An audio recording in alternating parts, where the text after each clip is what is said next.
Pemerintah Provinsi DKI Jakarta berencana menerapkan Electronic Road Pricing (ERP) atau sistem jalan berbayar di sejumlah ruas jalan ibu kota. Pemerintah Provinsi DKI Jakarta menargetkan 18 ruas jalan di ibu kota dapat menerapkan ERP hingga 2039 mendatang. Kepala Unit Pengelola Sistem Jalan Berbayar Elektronik Dinas Perhubungan DKI Jakarta, Zulkifli, mengatakan untuk mewujudkan rencana itu, pihaknya sudah mengusulkan 18 koridor ruas jalan sepanjang 174,04 km itu dalam Raperda tentang Rencana Induk Transportasi Jakarta atau RITJ. Sementara terkait tarif yang akan dikenakan, Dishub DKI Jakarta telah memiliki besarannya sekitar Rp5.000 hingga Rp19.900 untuk sekali melintas.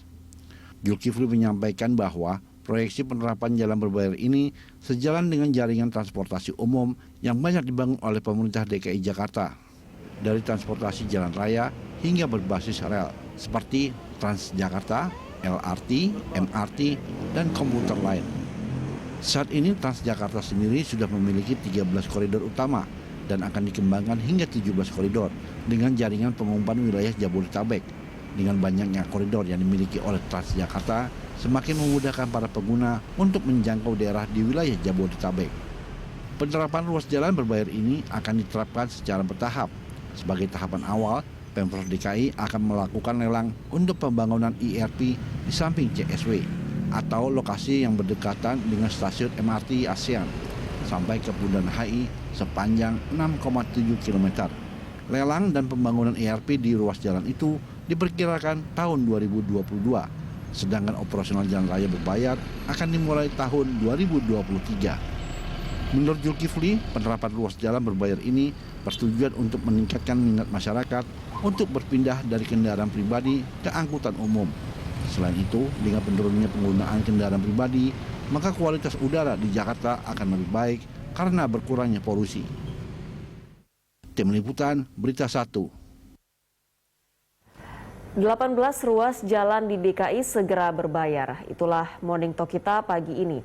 Dan untuk membahasnya kita telah terhubung dengan Agus Taufik Mulyono, Ketua Umum Masyarakat Transportasi Indonesia (MTI). Selamat pagi Pak Agus. Selamat pagi. Baik, terima kasih sudah meluangkan waktu untuk bergabung bersama kami pagi ini Pak Agus. Sebenarnya rencana jalan di Jakarta yang berbayar ini sudah ada wacananya sejak tahun 2006 ya Pak, dan molor, lalu rencananya akan diterapkan tahun 2023 nanti. Bagaimana MTI menyikapi rencana ini? Ya, masyarakat transportasi Indonesia atau MTI ini sangat menyambut baik ya, karena kami sangat berharap Jakarta menjadi sebuah ibu kota negara dan tentu secara geopolitik akan bergeser menjadi kota mega metropolitan ya, yang melayani berbagai aktivitas kehidupan, menjadi kota megapolitan yang humanistis ya, yang mengedepankan nilai manusia dan kemanusiaan, dan salah satunya aktivitas yang nyata dilakukan adalah mengurangi kepadatan atau menjamin kenyamanan berlalu lintas atau lalu lintas yang berkeselamatan, mengurangi kemacetan. Dan kenyamanan itu juga harus mempertimbangkan tentang penyihatan lingkungan ya. Di sini juga ada satu pengurangan polusi.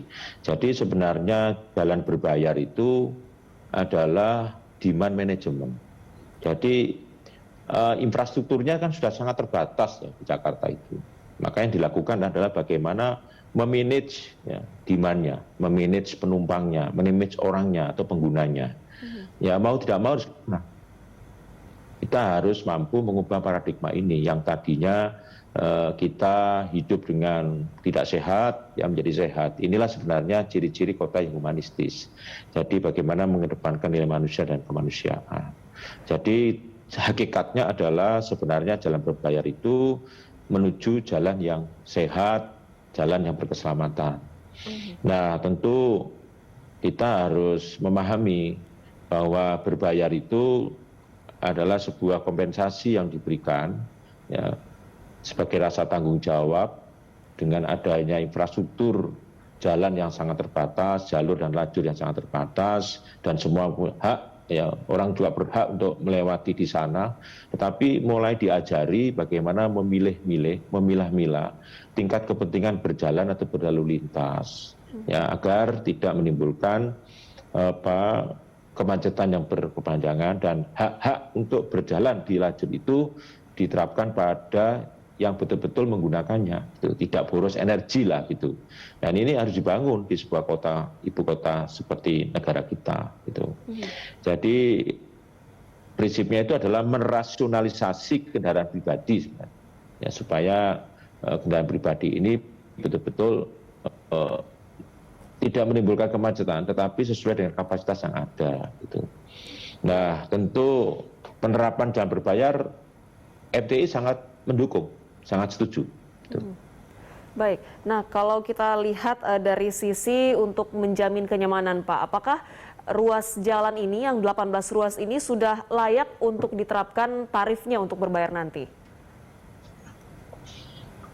Kalau kita berbicara tarif ya, itu dilihat dulu tujuannya. Kalau tujuannya itu adalah membangun kota kita, Jakarta, kota yang humanistis, kota yang mengurai kemacetan. Sebenarnya tarif yang sudah ditentukan itu ya terlalu murah. Gitu. Kenapa terlalu murah? Karena tujuan kita adalah tujuan mulia, yaitu nilai kemanusiaan di masyarakat di perkotaan seperti megapolitan. Ya, tetapi kalau dilihat, jadi kalau yang dipindahkan itu kendaraan terlalu murah. Tetapi kalau biaya itu dilihat dari orang yang dipindahkan, itu memang harus dipertimbangkan kembali tarif itu, ya kelayakannya. Jadi kita lihat dulu apa yang dipindahkan ini. Apakah dipindahkan itu kendaraannya, apakah yang dipindahkan itu orangnya. Nah, kalau kendaraannya murah, ya, tarif segitu tuh. Tapi kalau dipindahkan orangnya, masih harus perlu dipertimbangkan dengan berapa daya beli atau daya membayar dari masyarakat kita. Nah, apakah layak? Nah, ini pertanyaan yang sangat menarik. Saya belum bisa mengatakan layak 100% ya.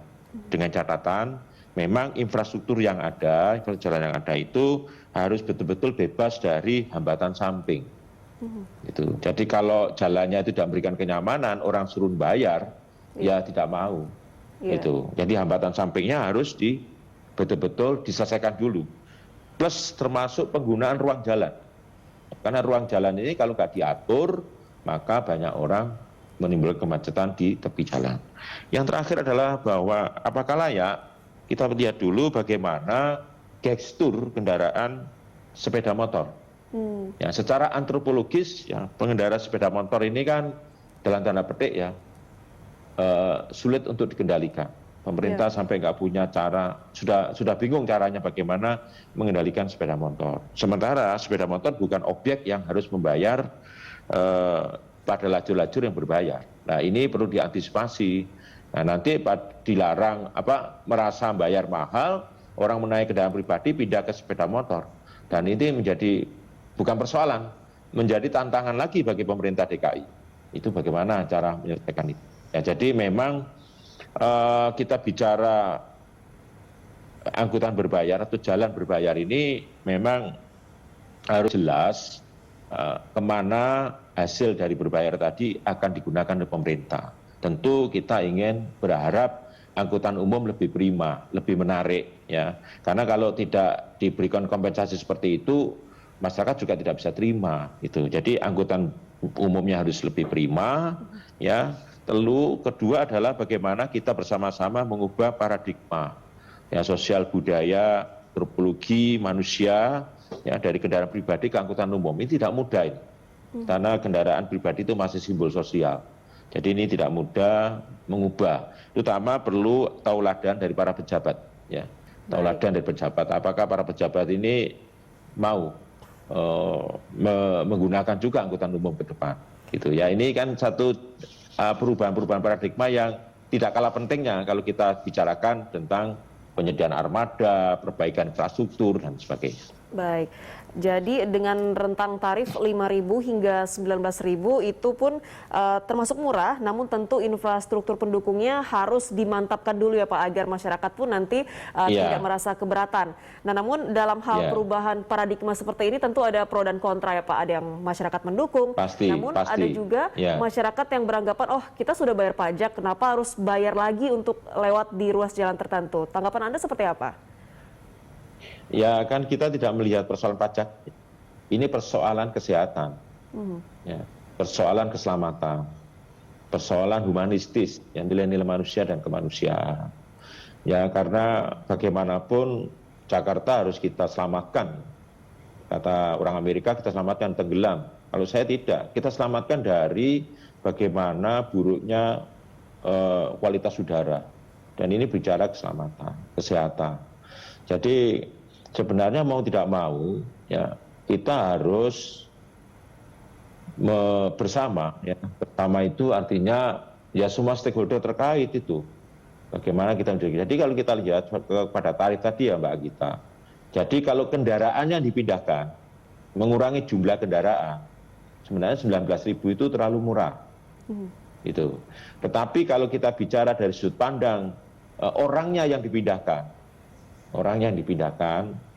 berarti yang membayarkan kendaraannya, bukan orangnya kan, itu bukan orangnya. Baik. Jadi sebenarnya 5.000, 19.000 itu murah kalau kita bicara kendaraan, karena kendaraan itu kan makan ruang, butuh ruang yang banyak, menyebabkan kemacetan. Ya bukan orangnya gitu. Nah, ini satu terobosan bagus sebenarnya.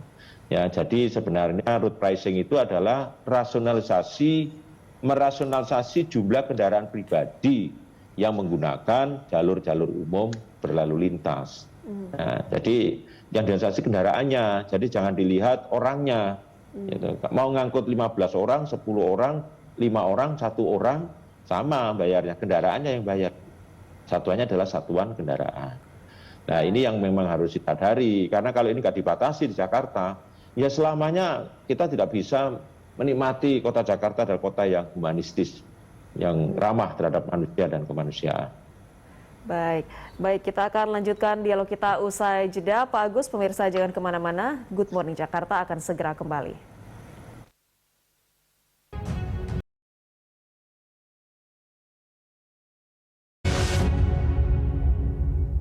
Baik, kita lanjutkan dialog Morning Talk kita masih bersama dengan Agus Taufik Mulyono, Ketua Umum Masyarakat Transportasi Indonesia.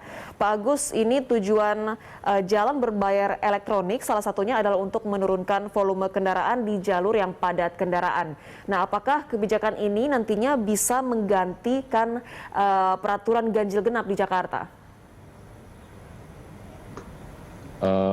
Menurut saya belum. Di dalam jangka pendek belum bisa. Tapi berjalan bersama-sama menurut saya lebih baik ya dalam jangka pendek ya, karena kita harus memerlukan dulu konsolidasi ya. Biasanya penerapan kebijakan awal itu memang pro kontra ya, tetapi harus kita coba dengan berbagai skenario. Misalkan skenario dengan jalan berbayar full, jadi genap ganjil ditiadakan. Kemudian skenario kedua bersama-sama genap ganjil dan jalan berbayar IRP itu diterapkan. Jadi memang harus dicari dulu skenario-skenario, jangan tidak langsung membuat satu kebijakan yang menggantikan yang ada gitu. Jadi ini perlu, karena kita harus mempertimbangkan juga baik buruknya ya, karena memang IRP ini kan sebuah wacana sudah lama ya.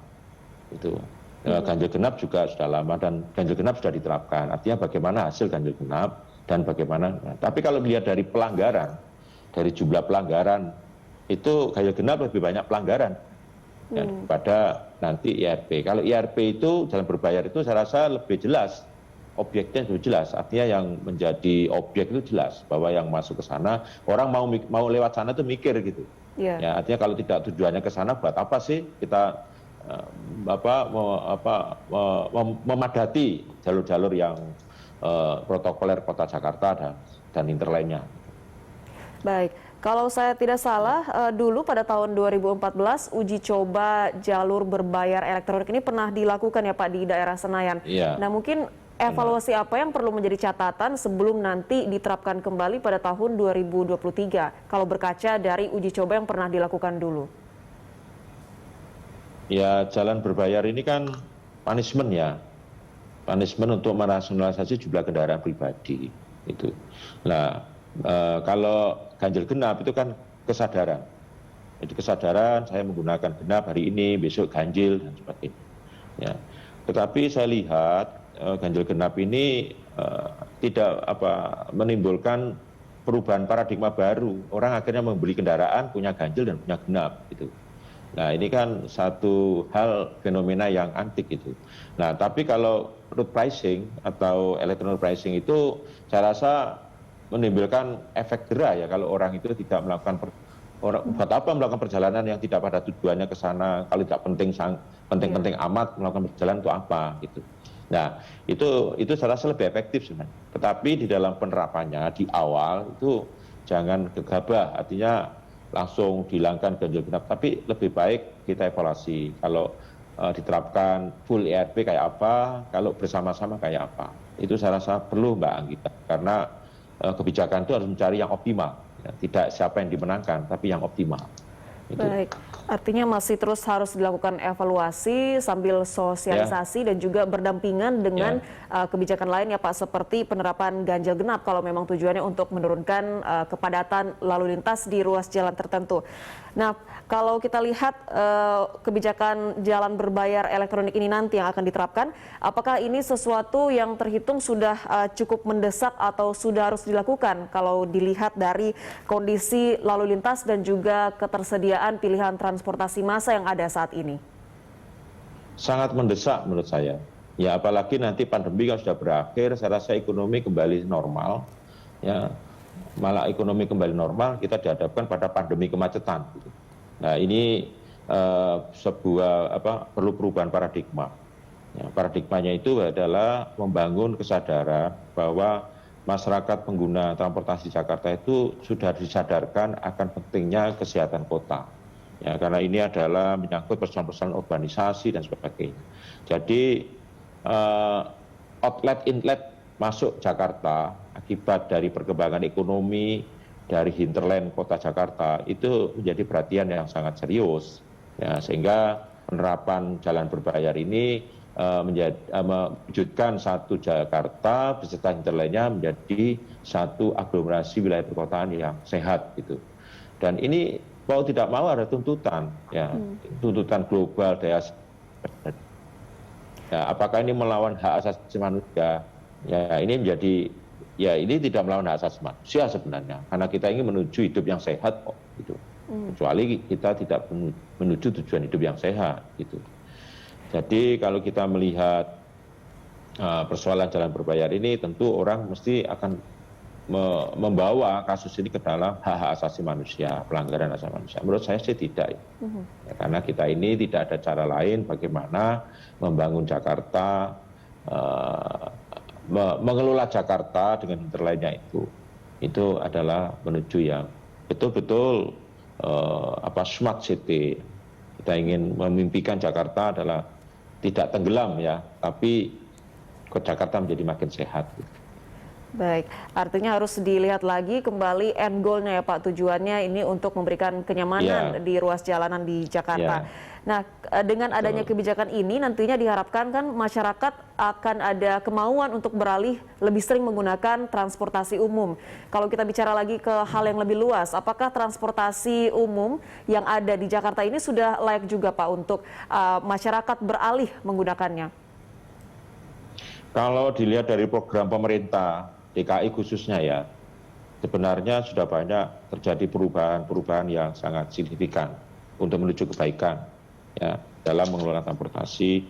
Kalau kita amati 5 tahun terakhir ini sudah tergambarkan sebenarnya bagaimana pemaduan ya jaringan prasarana, pemaduan jaringan pelayanan antar moda. Itu sudah mulai terlihat ya di Jakarta. Namun demikian persoalan keselamatan menjadi PR besar. Ya, walaupun kita sudah melihat integrasi itu berjalan dengan baik, tetapi begini, berbicara keselamatan itu melibatkan sistem institusional. Ya, keselamatan itu tidak bisa dilihat dari satu aspek siapa yang tanggung jawab. Jadi keselamatan itu harus dilihat dari sistem nasional. Contohnya misalnya seperti Transjakarta, ya. Itu kan kalau kita bicara keselamatan, tentu tidak bisa kita hanya operator kita salahkan. Nah di situ juga ada regulator, Dishub, ya, ada juga pengelola PT Transjakarta. Jadi ini yang perlu untuk diperhatikan di dalam kita melihat bagaimana transportasi di Jakarta saat ini. Satu hal yang menarik di Jakarta ini yaitu kita masih belum punya standarisasi di dalam mengelola angkutan sepeda motor. Ya, karena sepeda motor ini persoalannya adalah menimbulkan kemacetan dalam hal mereka punya peluang untuk mengisi celah atau ruang antar kendaraan. Nah, secara teori teknik lalu lintas itu jadi diperbolehkan memang hal-hal itu terjadi. Tapi tempat kita kan jadi unik. Travel time dari kendaraan umum maupun kendaraan pribadi itu tidak tercapai di Jakarta, terutama travel time kendaraan umumnya.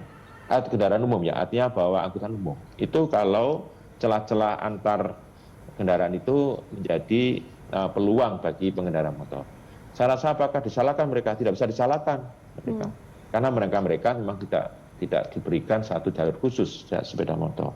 Ketika diberi jalur sepeda motor itu khusus, itu juga menjadi persoalan bagaimana penyadaran mereka untuk bisa memanfaatkan secara optimal. Nah ini kan belum ada. Jadi sebenarnya menurut saya mau aturan apapun digunakan di Jakarta itu sebenarnya basisnya yang harus ditanamkan dulu adalah penyadaran publik akan pentingnya bagaimana menuju transportasi yang berkeselamatan, transportasi yang humanistis, transportasi yang berkelanjutan. Perubahan paradigma ini belum mengena di publik, karena publik itu masih melihat yang penting saya mencapai tujuan itu entah bagaimanapun caranya, kan gitu. Nah ini yang sebenarnya kalau kita menilai, MTI menilai di dalam Transport Jakarta secara infrastruktur, secara jaringan sudah menunjukkan satu perbaikan yang luar biasa, sudah menunjukkan humanistisnya. Tetapi bagaimana penyadaran publik untuk lebih patuh, untuk lebih menyadari bahwa pengaturan-pengaturan yang dilakukan pemerintah itu tujuannya adalah sebenarnya mengatur kesehatan manusia. Jadi ini yang kadang-kadang kita tidak bisa kita pungkiri hal-hal itu terjadi. Yang kedua adalah akses angkutan umum itu sudah banyak dilakukan oleh pemerintah kalau saya amati akses menuju kepada angkutan umum. Jadi akses itu melalui Probis, Jaklingko, itu luar biasa. Kalau menurut catatan kami hampir ada 3.000-an armada 250-an rute, kemudian cakupan layanannya sudah 80%. Artinya bahwa integrasi sampai pada akses persil di wilayah DKI dan sekitarnya ini sudah dilakukan. Tapi persoalannya adalah penyadaran masyarakat untuk patuh atau memanfaatkan peluang-peluang itu yang menurut saya perlu untuk ditingkatkan. Dan ini tidak bisa hanya semata-mata tanggung jawab pemerintah, tapi tanggung jawab kita semua. Penyadaran itu bisa melalui pembelajaran, melalui pendidikan dan sebagainya. Dan kita harus mencatat bahwa subsidi pemerintah juga cukup besar terhadap akses terhadap angkutan umum.